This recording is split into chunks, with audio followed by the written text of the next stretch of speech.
Pooran Kumar అని IPS అధికారి, అతని భార్య కూడా ఐఏఎస్ అధికారి,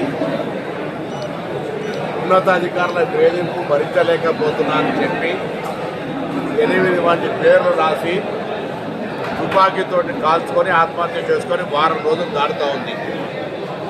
అటు భారత ప్రభుత్వం నరేంద్ర మోడీ గారు కానీ అటు అక్కడి రాష్ట్ర ప్రభుత్వం కానీ కంటి తుడుపు చర్యగా డీజీపీని తొలగించడం తప్ప ఎటువంటి చర్యలు తీసుకోని కారణంగా మృతుడి భార్య ఐఏఎస్ అధికారి ఎటువంటి దహన సంస్కారాలు చేయమని 8 రోజులుగా చనిపోయినటువంటి డెడ్ బాడీతోటి మార్చురులోనే ఉంచి ప్రభుత్వాన్ని డిమాండ్ చేస్తూ ఉంది. ఇంత పెద్ద ఎత్తున ఒక దళిత ఐపీఎస్ అధికారి హైదరాబాద్కు సంబంధించినటువంటి పురాణ్ కుమార్ పట్ల ఇటువంటి పరిస్థితి దేశంలో జరిగితే దేశంలో ఐఏఎస్ ఐపీఎస్లకు డిఓపిటి మినిస్టరు ప్రధానమంత్రి గారి నేతృత్వంలో ఉంటే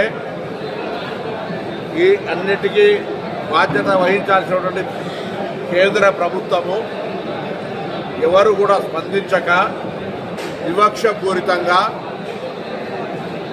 తన భార్య ఐఏఎస్ అధికారి పంజాబ్కు సంబంధించినటువంటి క్యాడర్ ఆమె వారం రోజుల నుంచి డెడ్ బాడీ పెట్టుకొని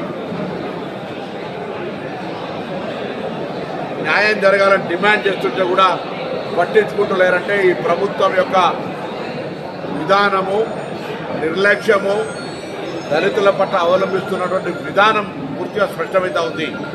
ఇది దురదృష్టకరంగా ఖండిస్తాను. హైదరాబాద్ ఇన్ఛార్జ్ మంత్రిగా కూడా హైదరాబాద్ సంబంధించిన ఒక పౌరుడు ఐపీఎస్ అధికారిగా ఎదగడము, ఆయన విధి నిర్వహణలో ఒత్తిడి తట్టుకోలేక, వేధింపులు తట్టుకోలేక ఆత్మహత్య చేసుకుంటే అది మరణవాంగ్మూలం ఇచ్చి చేసుకుంటే కూడా సరైన చర్యలు తీసుకోకపోతున్నారంటే ఆ పరిస్థితి పట్ల ఒక్కసారి దేశ ప్రజలు, తెలంగాణ రాష్ట్ర ప్రజలు అర్థం చేసుకోవాలి ఇవాళ ఏమి జరుగుతూ ఉందో. అందుకే జై బాపు ఓట్లను తొలగించే కుట్రలో జాతీయ అధికారంలో ఉన్నటువంటి భారతీయ జనతా పార్టీ చాలా రాష్ట్రాల్లో కుట్ర చేస్తూ ఉంది. మేముగా తెలంగాణ ప్రభుత్వం ప్రతి ఓటర్కు స్వేచ్ఛ ఉండాలి, రక్షణ ఉండాలి అనేటువంటి ప్రయత్నం చేస్తూ ఉన్నాం. కొత్తగా బీజేపీ, టీఆర్ఎస్ కలిసి జూబ్లీహిల్స్లో ఓటు చోరీ అనేటువంటి ఒక రాజకీయం చేసేటువంటి ప్రజల దృష్టి మరల్చడానికి కేంద్ర మంత్రి కిషన్ రెడ్డి ప్రాతినిధ్యం వహిస్తున్నటువంటి జూబ్లీహిల్స్, 10 సంవత్సరాలు మున్సిపల్ శాఖ మంత్రిగా కేటీఆర్ ఉన్నటువంటి హైదరాబాద్ జూబ్లీహిల్స్ నిర్లక్ష్యానికి గురైంది. ప్రజలు ఆ అభివృద్ధి మీద ఎక్కడ చర్చ చేస్తున్నారని దృష్టి మరల్చడానికి ఓటు చోరీ అనే పేరు మీద లేదా అభ్యర్థిని ఏడిపియడం ద్వారా ప్రజలు దృష్టి మరల్చే ప్రయత్నం చేస్తారు. నేను నిన్న అన్న మాటలు కూడా వక్రీకరించే ప్రయత్నం చేశారు. తుమ్మల నాగేశ్వరరావు గారు అన్న మాటలు వక్రీకరించే ప్రయత్నం చేశారు. రాజకీయాలకు సంబంధించి మేము గతంలో ఒక సాంప్రదాయం ఉంటే ఓడిపోతే ఆ కుటుంబానికి ఏకగ్రీవంగా ఇవ్వడానికి ప్రత్యర్థి పార్టీ నుంచి పోటీ పెట్టేటువంటి సంస్కృతి లేనే లేదు. వీళ్ళు వచ్చిన తర్వాతనే పెట్టి ఇలా వీళ్ళు రాజకీయం చేస్తూ ఉన్నారు. మేము కుటుంబంలో చనిపోతే సానుభూతిగా ఆ కుటుంబానికి అవకాశం ఇచ్చినటువంటి చరిత్రలు అనేకంగా ఉన్నాయి. వీళ్ళు వచ్చిన తర్వాతనే చనిపోయిన కుటుంబాలకు అవకాశం ఇవ్వకుండా పోటీ పెట్టి ఇలా రాజకీయం చేస్తూ వాళ్ళ ఆదేశాల మేరకు ప్రతి సమావేశంలో ఏడవాల్సిందేను అని ఆమెకు చెబితే ఆ మనోవేదన భరించలేక ఏడుతోంది. ఆ సోదరి పట్ల సానుభూతి ఉన్నది.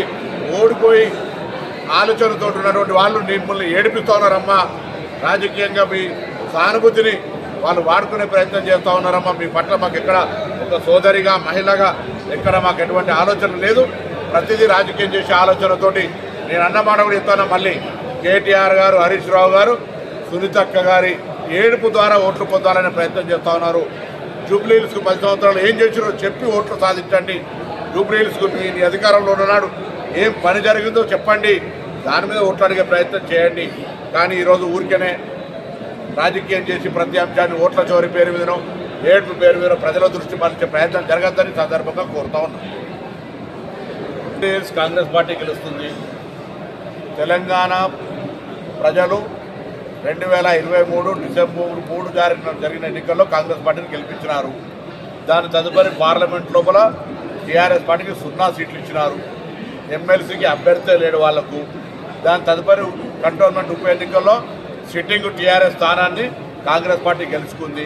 ఇవాళ కూడా కాంగ్రెస్ పార్టీ జూబ్లీహిల్స్లో గెలుస్తూ ఉంది. ఆ గెలుస్తుందనేటువంటి ఆక్రోశంతో